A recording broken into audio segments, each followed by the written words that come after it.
Max Verstappen. Everyone knows Max is fast. He drives like racing was invented specifically for him, which is honestly pretty annoying for everyone else on track. He can take any car, even if it handles like a shopping cart with 3 wonky wheels, and somehow make it fly around corners that have other drivers questioning their life choices. That Brazil drive as an 18-year-old was basically him showing off, while everyone else was trying not to crash in conditions that looked more like swimming than racing. What makes Max truly terrifying is how his brain works during races. While other drivers are still figuring out what just happened, Max is already planning his next 3 moves like some kind of racing chess master. Safety cars, rain, mechanical drama, none of it phases him because apparently his brain processes disaster scenarios as fun little puzzles to solve. The flip side is that Max gets genuinely grumpy when the rest of the world refuses to operate at his level of perfection. Backmarkers who take more than 2 seconds to move over, strategies that unfold slower than his brain wants them to,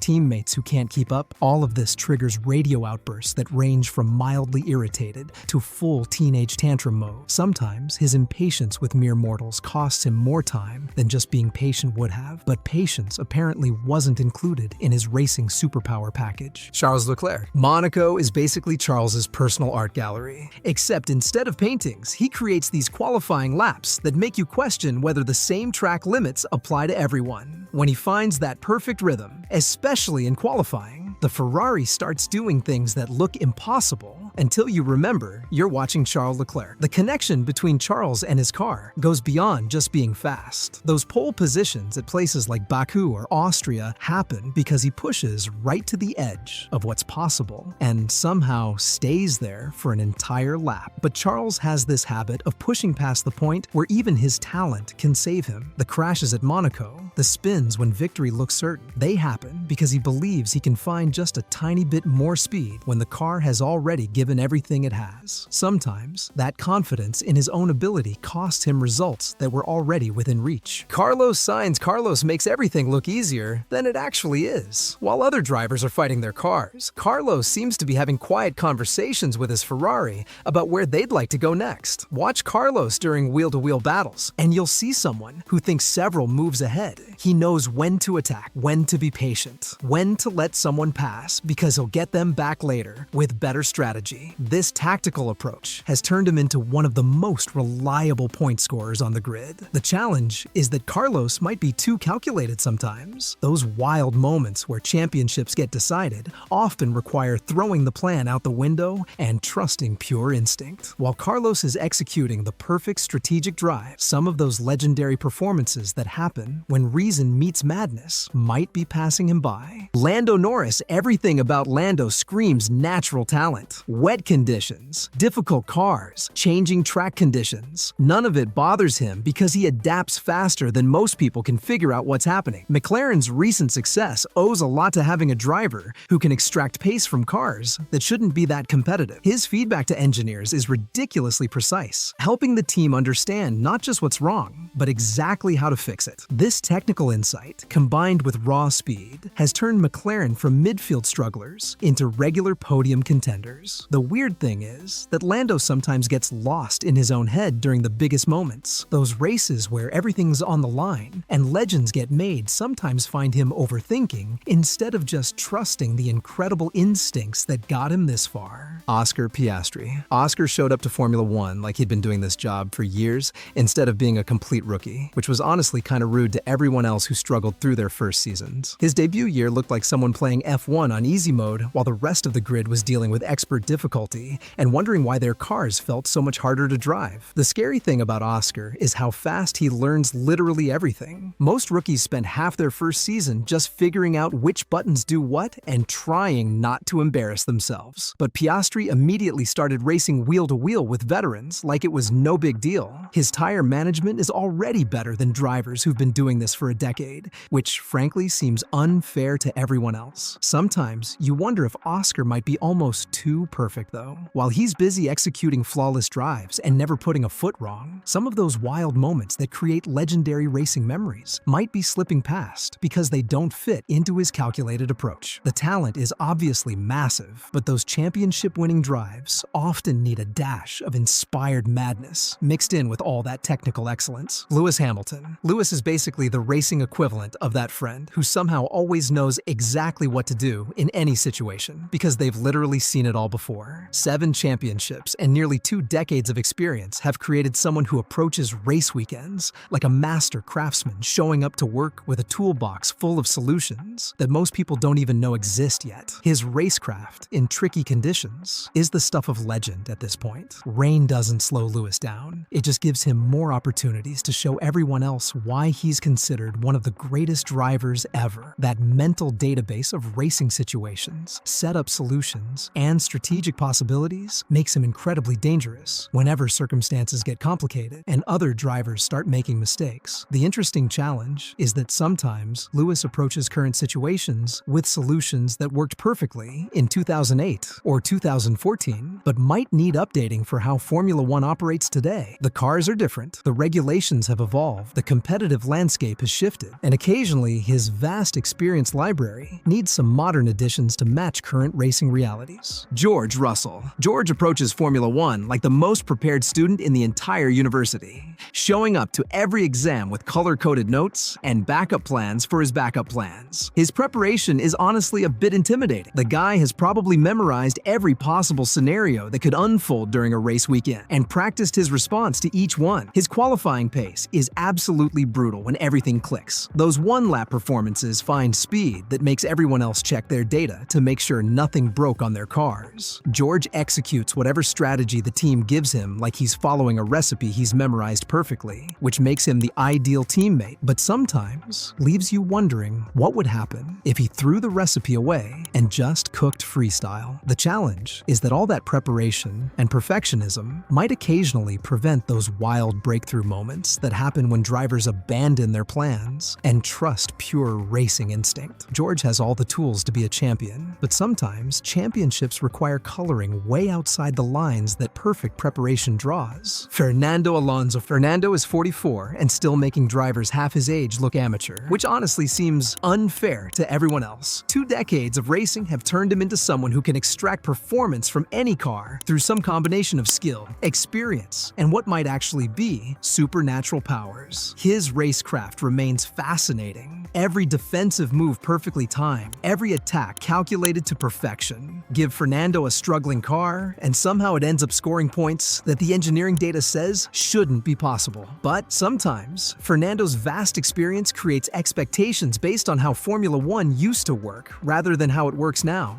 The sport has changed significantly since his championship days, and occasionally those time-tested solutions need updating for current realities. Lance Stroll. Lance probably gets more grief than any driver on the grid, mostly because people assume he's only here because of family connections. But honestly, if you actually watch him drive, instead of just reading social media comments, the guy is genuinely pretty decent at this whole Formula One thing. His racecraft in difficult conditions is actually pretty solid, and he's way more consistent than the hate would suggest. The reality is, Lance knows his role and plays it well without creating unnecessary drama. He focuses on doing his job, scoring points when the car allows it, and not making expensive mistakes that cost the team positions and money. What's missing is that final killer instinct that separates decent from spectacular. When opportunities present themselves, those rare moments when everything aligns for potential podiums or even wins, Lance doesn't always seem to have that extra gear that champions possess. He belongs in Formula One, but grabbing those career-defining moments when they appear requires a level of ruthless ambition that might not be part of his personality. Pierre Gasly. Pierre's Formula One story is basically a one on how to rebuild your confidence after it gets completely destroyed. That Red Bull experience could have ended his career permanently, but instead, he used it as motivation to become something better than he probably would have been without going through that struggle. His speed is legitimately scary when everything aligns properly. That Monza victory in 2020 demonstrated what happens when years of rebuilding and development suddenly click at exactly the right moment. Pierre in qualifying trim can produce lap times that make engineers wonder if something broke on everyone else's cars. The challenge is that sometimes Pierre seems like he's still trying to prove Red Bull made a mistake, instead of just focusing on maximizing each individual weekend. Instead of letting his talent speak for itself, occasionally there's an edge of "I'll show them" that can lead to unnecessary risks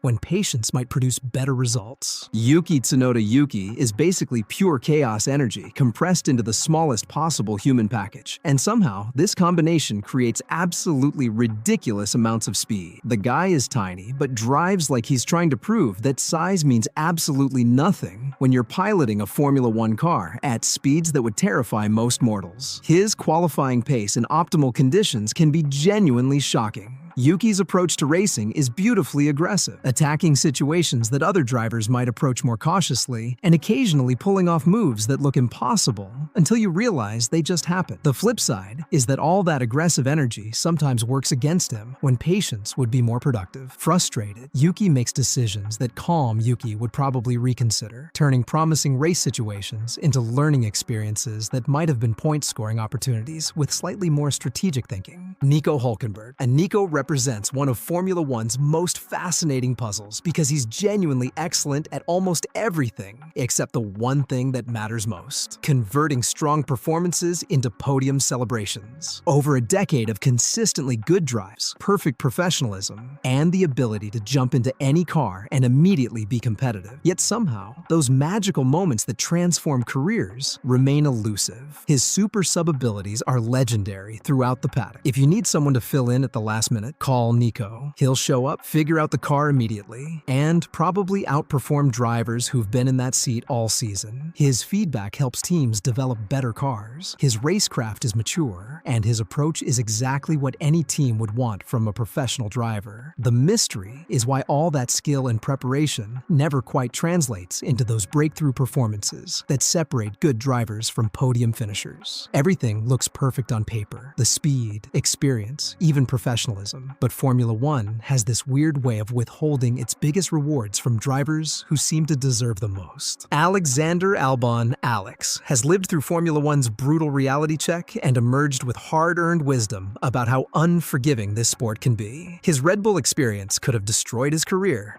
but instead taught him valuable lessons about pressure, expectations, and making the absolute most of whatever opportunities Formula One provides. His approach to maximizing Williams' limited resources shows genuine intelligence about what's actually possible versus what might be theoretically ideal. Alex focuses on extracting every available point and contributing meaningfully to car development rather than attempting impossible heroics with inferior cars. Sometimes, Alex seems more focused on career preservation than breakthrough performances, though, while being grateful for second chances and avoiding mistakes. Those high-risk moments that could transform solid drives into spectacular ones might be getting passed over in favor of consistent but safe execution. Kimi Antonelli. Kimi is the golden boy everyone's been whispering about since he was tearing up karting tracks as a teenager. And honestly, the hype might actually be justified for once. When Mercedes fast-tracked him straight from F2 to replace Lewis Hamilton, that wasn't just mere marketing stunt. The kid has legitimate pace that makes seasoned engineers do double takes at the data. His ability to adapt to new circuits is genuinely impressive, and he has that natural feel for finding the limit that you can't really teach. Plus, he handles pressure better than drivers twice his age, which is pretty remarkable when you consider he's basically skipped several rungs on the traditional F1 ladder. But here's the thing: being fast in testing and being fast when there's actual championship points on the line are completely different animals. The jury's still out on whether Kimi can maintain that composure when he's fighting wheel-to-wheel with drivers who've been doing this for decades. Raw speed is one thing, but racecraft under pressure is what separates the future champions from the what could have been stories. The scary part for everyone else? Kimi might actually have both. Gabriel Bortoleto. Gabriel has this quiet confidence that's actually pretty refreshing in a sport full of egos. The guy methodically works his way up through categories, learns from every session, and doesn't get rattled when things don't go his way. His technical feedback is apparently excellent, which is why teams actually listen when he talks about car setup rather than just nodding politely. He handles pressure situations really well, and and his craft is surprisingly mature for someone still relatively new to the highest levels. What's really interesting about Gabriel is how he approaches practice sessions, while other drivers are just trying to go fast. Gabriel is working through different scenarios: long runs, short runs, different tire compounds, various fuel loads. The guy treats every session like a chess match where gathering information is more important than setting purple sectors. Now, that kind of approach usually takes years to develop, but he seems to have figured it out already. And here's something most people don't notice. Gabriel rarely makes the same mistake twice. You'll see him lock up at turn 1 in practice, and by qualifying, he's completely solved that corner. What's concerning, though, is whether he has that extra tenth of a second that separates good drivers from great ones. Gabriel is consistent and professional, but Formula One is littered with drivers who were very good, but never quite reached that elite level. The question is whether his ceiling is regular point scorer or genuine race winner, and honestly, even Gabriel probably doesn't know the answer to that yet. Hadjar is one of those drivers who makes overtaking look almost effortless, which is a rare skill that gets more valuable every year as tracks become harder to pass on. His spatial awareness in traffic is genuinely impressive, and he has this knack for positioning his car perfectly for late braking opportunities that other drivers don't even see coming. He also has excellent tire management, which sounds boring, but is absolutely crucial in modern F1. But what truly sets Isaac apart from a lot of young drivers is that he actually understands that overtaking isn't just about being brave enough to send it down the inside. The guy studies other drivers' weaknesses, figures out their defensive patterns, and then exploits them really well. His weakness, however, is that he sometimes seems to overthink situations where pure instinct might serve him better. There are moments when the aggressive move is the right move, but he'll opt for the calculated approach and miss opportunities that won't come around again. When you're fighting for position with someone like Verstappen or Norris, sometimes you only get one chance to make your move, and if you spend too long analyzing it, that chance is gone. Formula One rewards drivers who can balance intelligence with killer instinct, and Isaac might be a bit too weighted toward the thinking side of that equation. The irony is that his biggest strength might also be what prevents him from grabbing those magical moments when everything is on the line.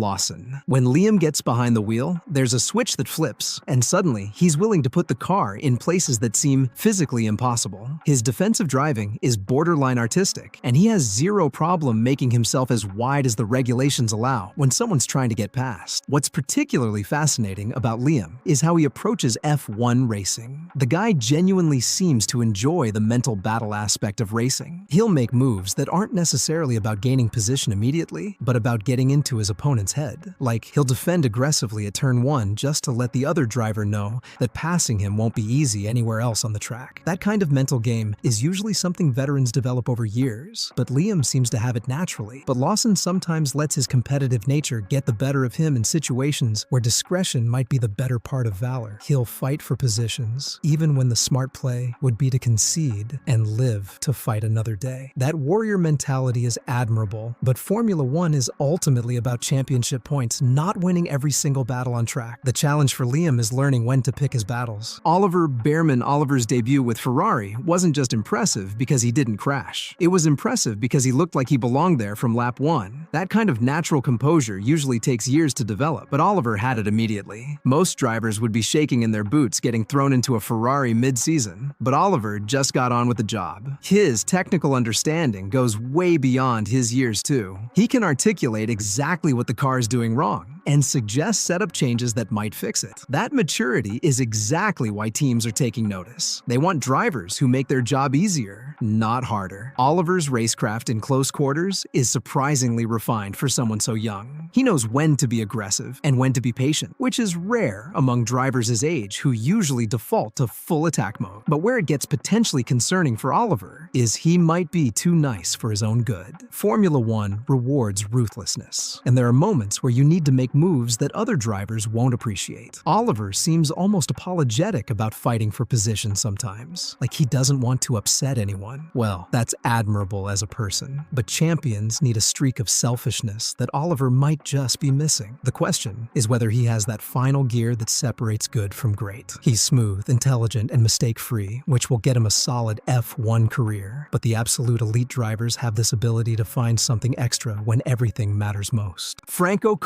Franco brings genuine South American racing passion that's impossible to fake. When he's on track, you can tell this guy is living his absolute dream while simultaneously trying to take everyone's head off in the best possible way. His natural car control in tricky conditions is seriously impressive, and he has this clutch gene where he raises his game when it matters most. Qualifying sessions, crucial championship moments. Franco actually seems to thrive under pressure rather than crumble, now that mental strength could be his biggest weapon moving forward. There's something about high-stakes situations that just brings out the best in him, like he needs that adrenaline rush to unlock his full potential. What's even more interesting about Franco is how he reads the race developing around him. He has this instinct for being in the right place when chaos breaks out, which is a skill you can't really teach. But the problem with Franco is that he gets a bit too excited sometimes, making moves that are brave to the point of being reckless. The bigger concern is his consistency.